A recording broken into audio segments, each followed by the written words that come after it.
En lo que es el oído externo, recuerden que está encargado de recoger todas las ondas sonoras y conducirlo a lo que es la membrana timpánica, como logran ver en la imagen, hasta la membrana timpánica.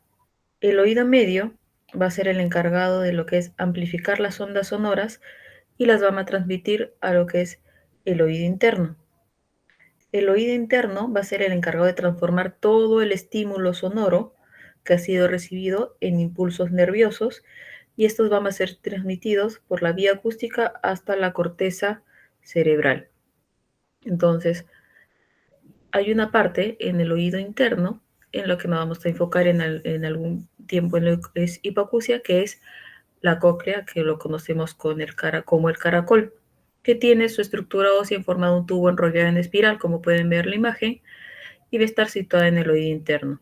En su interior se va a encontrar el órgano de Corti, que es el órgano del sentido de la audición. Como pueden ver, en la parte del ápex vamos a encontrar los sonidos que inician los sonidos graves y luego se va a ir desenrollando y formando lo que es los sonidos agudos hasta llegar a la base. Recordar que la cóclea mide de 2,5 a 2,3 de vuelta sobre su eje. Es por eso que simula a lo que es un caracol. Entonces, cuando un paciente les venga a consultorio, lo primero que hay que hacer es una buena anamnesis. Hay que ver si la disminución de audición es unilateral o bilateral. También el tiempo de evolución, si es de larga evolución, ya para nosotros es algo crónico, no es una emergencia, podemos ir con calma, si ha sido rápidamente progresiva o si ha sido brusca de un día a otro. Porque cuando ha sido una hipoacusia brusca de un día a otro, para nosotros se considera una emergencia. Luego de hacer su cuadro de anamnesis, vamos a hacer la revisión del conducto auditivo. Vamos a rectificarlo, hacer una otoscopía. Recuerden siempre que comenzamos por el oído sano y luego el oído enfermo, así no corremos riesgo de llevar cuadros infecciosos bacterianos al oído que está sano. Vamos a ver cómo está el conducto auditivo, si está estenosado o no, si está permeable o no. Vamos a ver una membrana timpánica, si está congestiva, si está bombada, si está opaco, si está perforada o no, o si hay signos de sangrado.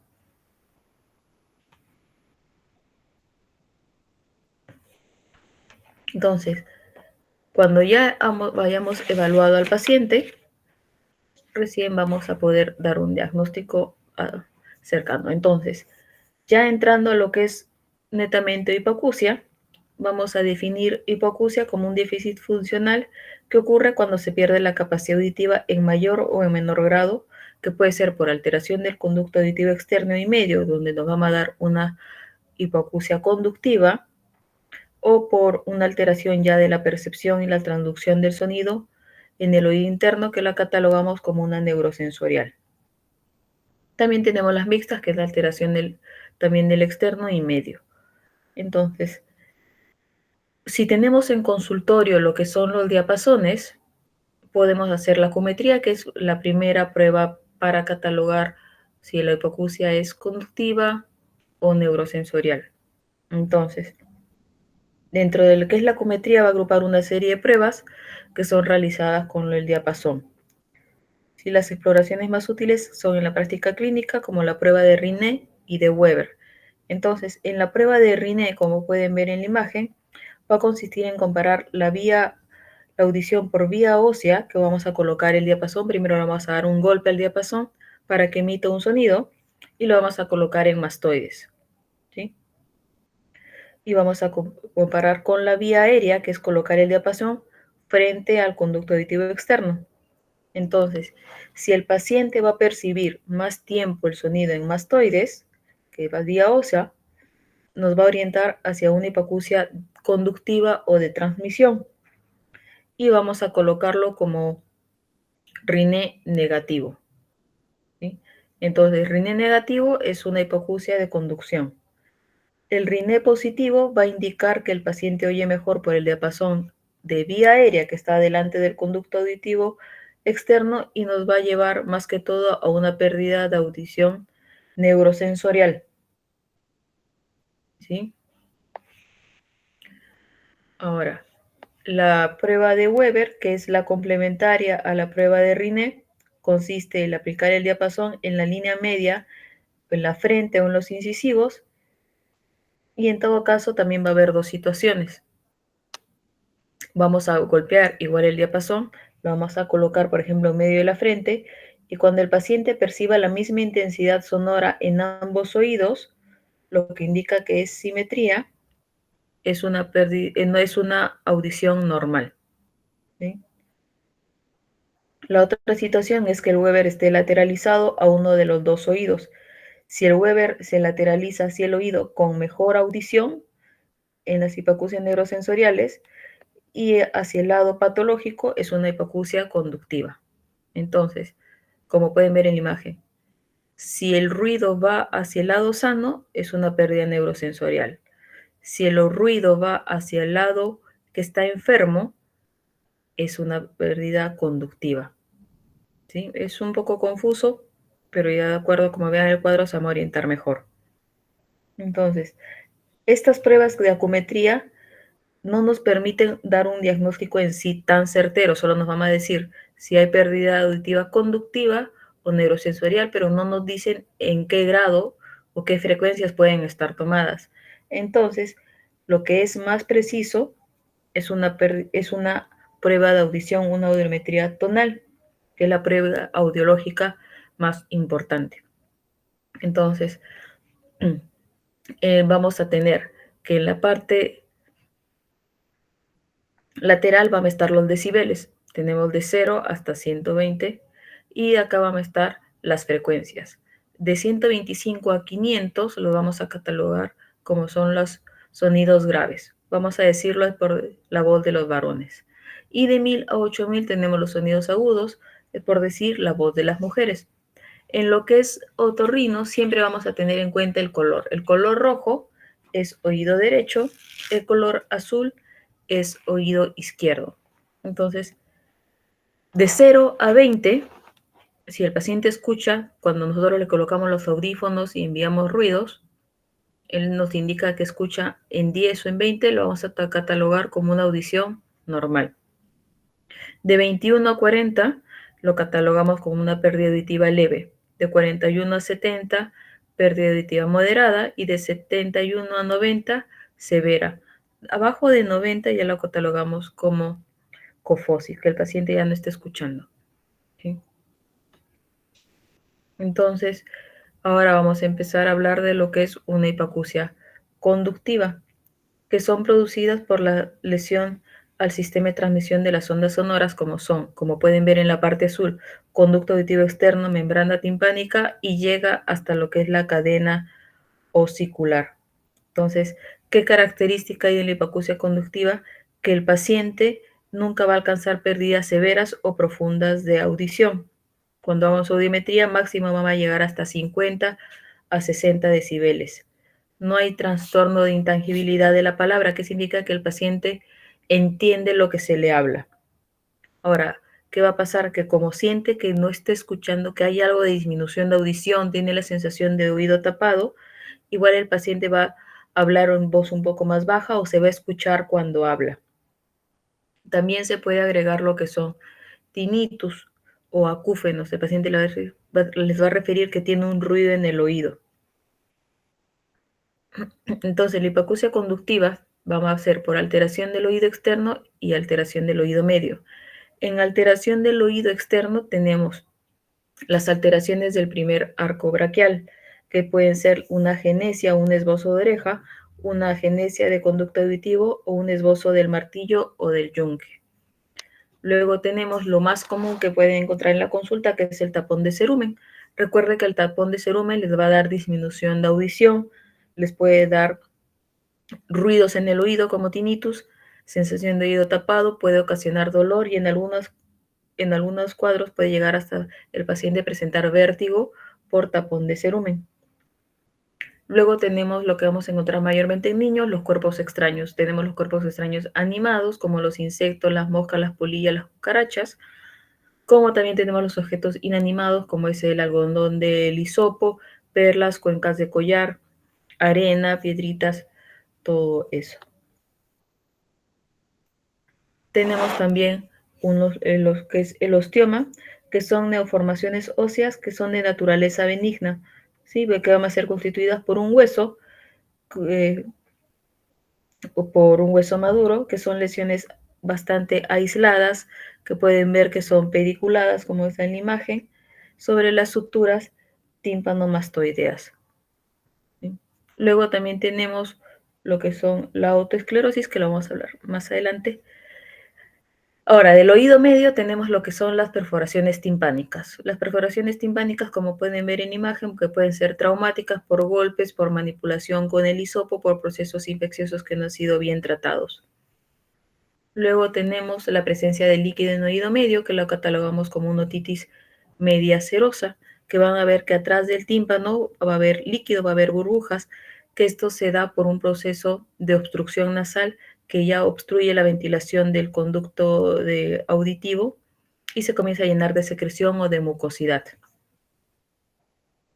Luego tenemos los traumatismos del temporal, que esto mayormente son por golpes o accidentes y se mantiene en observación, pero lo que nos va a dar también la señal es que atrás de la membrana timpánica ven sangrado, ¿no? Eso se conoce como hemotímpano. Eso también ocasiona disminución de audición. Y tenemos la autoesclerosis, que se va a caracterizar por una pérdida de la movilidad del estribo. Entonces, en una autoesclerosis, lo que nos da la característica es una hipoacusia conductiva predominante también en los sonidos graves, pero hay una muesca que es típica que se va a dar a la frecuencia 2000. Como pueden ver, 2000 hay una muesca, hay una caída, como una V. Cae en la frecuencia 2000 y vuelve a subir en la 4000. ¿Sí? Esto se conoce como la muesca de Carhart. Cuando lo vean en una audiometría y el paciente les refiere a disminución de audición y ven una hipoacusia conductiva, y la muesca en 2000 ya más o menos nos está orientando a una otoesclerosis. Muy bien. Ahora, hablando de lo que es ya hipoacusia neurosensorial, que es una de las pérdidas sensoriales más frecuentes, tenemos lo que es la presbiacusia, que es la más común, ¿sí? En la, en la hipoacusia, primero, para catalogar neurosensorial tenemos los mismos pasos que vimos: una anamnesis, una otoscopía y una audiometría. Dentro de la hipoacusia neurosensorial tenemos por sorderas congénitas, por infecciones intrauterinas, como la deformidad de Mondini, que es un desarrollo incompleto del laberinto óseo y membranoso, y la cóclea da una vuelta y media. Recuerden que la cóclea normalmente da 2,5 a 2,3/4. Tenemos la aplasia de Mitchell, que es a falta total de oído interno y a veces falta del peñasco. Tenemos la aplasia de Alexander, que es aplasia del conducto perilinfático, y una otoesclerosis coclear. Y hablando ahora sí de lo más común, tenemos la presbiacusia, que son cambios histológicos asociados al envejecimiento en todo el sistema auditivo, en las células ciliadas, en la cóclea, en la corteza auditiva del temporal. Entonces, ¿qué caracteriza una presbiacusia? Que lo primero que vamos a ver en una audiometría es la caída de los agudos. Y una presbiacusia es como ven en la imagen. Los sonidos graves, como ven, tienen una pérdida auditiva leve, pero ya de moderada a severa va a partir de 1000, que son los sonidos agudos, y van a ver esta caída. Esa es una audiometría característica de lo que es la presbiacusia, que es en pacientes mayores. Ya así como va bajando la vista, va bajando la audición. Entonces, ya los pacientes vienen por pérdida auditiva, se les hace su prueba de audición y van a ver este resultado. Luego tenemos lo que son el trauma acústico.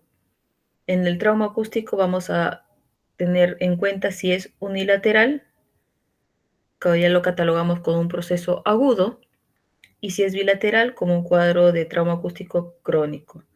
¿Qué va a ser característica? Que hay una caída en la frecuencia 4000. Así como en la otosclerosis había una muesca en 2000, en un trauma acústico lo van a ver en 4000, en diferentes grados, como pueden ver.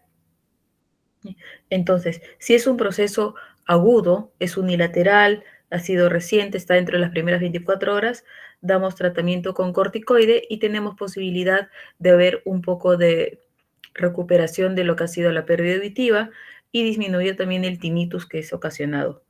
Si es un proceso bilateral y es crónico, en estos casos lo único que hacemos es prevención, que no se exponga a ruidos muy fuertes, que no esté cerca de los parlantes y sus controles anuales. Luego tenemos la hipoacusia súbita, que nosotros lo catalogamos como una emergencia, ¿sí? Que es la pérdida de un momento a otro de la audición, que va a afectar a más de 30 decibeles en 3 frecuencias consecutivas. Tenemos tiempo máximo de 72 horas para iniciar un tratamiento y tener un mejor pronóstico.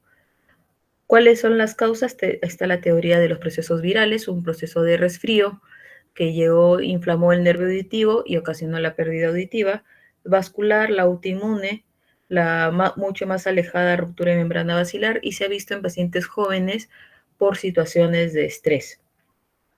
Entonces, cuando estos cuadros de pérdida auditiva súbita van de la mano con vértigo, eso no es un buen pronóstico para la recuperación de la audición. Entonces, para lo que es el tratamiento, iniciamos con dosis de corticoides elevados, podemos dar dexametasona o deflazacor o prednisona en dosis altas e ir bajando en los siguientes días. Se hace su audiometría de inicio, luego a los 5 días, luego a la semana. También tenemos otra opción de tratamiento que es la infiltración intratimpánica. ¿Sí? Infiltramos intratimpánico de dexametasona de 8 miligramos en 3 dosis, dejando 2 días y luego hacemos también una audiometría de control. Asociado a esto también damos irrigadores, vasodilatadores para nutrir mejor el oído, también podemos dar complejo B. Y si tenemos lo que es el componente vertiginoso, también le damos betahistina para que nos ayude también con la estabilidad. Ya habiendo hecho la audiometría y el paciente viene con una presbiacusia que no escucha bien, pero como es mayor también dice, no entiendo bien lo que se me habla, lo que se me dice, lo que hacemos es una logoaudiometría. En la logoaudiometría lo que hacemos es, primero su audiometría, sacamos un promedio de las frecuencias conversacionales que son 500.000 y 2.000, los dividimos entre 3 y ya sabemos qué frecuencia es la más cómoda que él escucha. Entonces, en ese sonido, en esa frecuencia, en esos decibeles, es lo que decimos al paciente que nos repita las palabras que nosotros decimos. Entonces, si es que el paciente entiende más del 40% de las palabras que se le dijo y las repitió iguales, un audífono lo va a ayudar porque sí entiende lo que se le habla. Pero si vemos que es menos del 40%, significa que tiene un problema ya neurológico. El problema es de que él no entiende.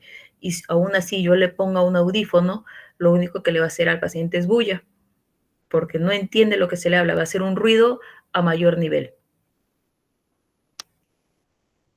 Luego tenemos lo que es la timpanometría. La timpanometría lo que nos va a hacer es evaluar la integridad de la membrana timpánica y la función del oído medio.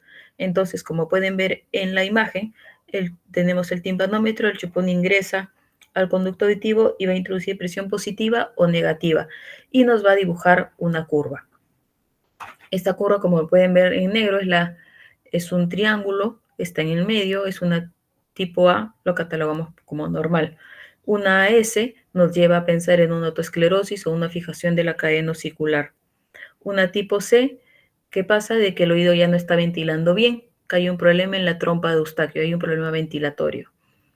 Y cuando ya vemos una tipo B, ya la catalogamos como una otitis media serosa, es donde vieron en la imagen que atrás de la membrana timpánica había líquido y había burbujas, eso nos da la tipo B. Entonces ahí hay que buscar de que el oído esté más permeable, drenarlo, buscar manera de que ventile mejor. Luego tenemos una prueba de tamizaje en los recién nacidos que son las emisiones otoacústicas. En las emisiones otoacústicas es para detectar la temprana pérdida auditiva. Y siempre en los neonatos, en nacidos, es parte del tamizaje de audición. Se va a colocar un chupón y se va a enviar un sonido y vamos a ver, la máquina nos va a decir si pasa o no pasa el ruido. Si vemos de que no pasa, en 2 semanas hacemos un nuevo control para ver si nuevamente pasa o no pasa el sonido. Si no pasa el sonido, ya pasamos a estudios mayores, como son los potenciales evocados auditivos, que se hacen en adultos o en niños. Este es un examen que representa la señal electrofisiológica que emite el nervio auditivo al ser estimulado la cóclea por una señal externa. Lo que vamos a hacer es enfocarnos en las ondas más importantes como la 1, la 3 y la 5, y el procedimiento es colocar chupones en la frente alta, en la frente baja, en el lóbulo izquierdo, derecho, mastoides izquierda y derecha. Entonces se va a comenzar a enviar sonidos y se va a ver la respuesta neurológica. Entonces, ¿qué se va a graficar? En la onda 1 no va a haber, y 2, el reflejo de la porción distal y proximal del nervio auditivo. En la onda 3-4, la activación del complejo de los núcleos cocleares y del complejo olivar superior. Y en la onda 5, las células del hemisco lateral y colículo inferior. Entonces, en un adulto mayor se pide que se eche y se colocan los chupones y se deja solo el examen. En un niño, lo que hacemos es que tiene que estar totalmente dormido para que pueda haber un buen examen. Entonces, lo que vamos a ver son las ondas. Y recuerden que nos enfocamos en la 1, la 3 y la 5. En este examen tenemos un oído derecho en el cual vemos que en 60-90, que nos indica una pérdida moderada severa de audición, se dibuja solo la 5. Entonces acá catalogamos como una pérdida auditiva moderada severa. Y ven el oído izquierdo, si buscamos alguna curva parecida, no va a haber. Entonces significa que el oído izquierdo ya no escucha, ¿sí? Entonces lo catalogamos como una cofosis. Y en respuesta, si vemos, por ejemplo, en los niños que no hay una buena respuesta, hacemos sus estudios tomográficos y alguna manera de solucionarlo. Si es que hay una buena en la tomografía, vemos que hay una formación completa del conducto del oído interno. Si vemos que es un niño que ha sido estimulado con audífonos, ha llevado terapia, vemos que el papá está atrás o pendiente del niño, ya es un buen candidato para un implante coclear. Entonces, en la cirugía hay que tener mucho cuidado con el nervio facial porque nos puede quedar con una parálisis facial de un lado. Y vamos a colocar, como pueden ver en la imagen, los electrodos, colocamos la antena y al niño se le tiene que decir que siga en terapia del habla, estimularlo bastante para tener un buen control. En un adulto también podemos colocar implante coclear, pero acá en Perú, como es muy caro el implante, mayormente solo es en niños, y en niños que veamos que sí nos va los papás nos van a estimular, el niño sí estimula y que sí nos va a responder muy bien. Si no, tampoco no va a servir. Entonces, ya resumiendo todo, el paciente va por disminución de audición, ustedes van a hacer una buena historia clínica, van a descartar que sea proceso infeccioso de oído, proceso de vértigo, tinnitus, ver sus antecedentes, si ha tomado de repente tratamiento para TB, que también tiene ototóxicos, o si ha trabajado expuesto al ruido sin protección. Hacen su anamnesis, luego su exploración física, su otoscopía, vamos a revisar oído, nariz y garganta siempre. Y si tengo a la mano diapasones, podemos hacer su acumetría, pero siempre todo va a terminar en una audiometría. La audiometría es lo que nos va a indicar netamente si hay disminución de audición y en qué grado. Y si vemos que hay algo que no va bien, ya hacemos los exámenes más complicados, que son los potenciales evocados, para descartar lo que es una hipoacusia más profunda. Muy bien, ¿alguna pregunta?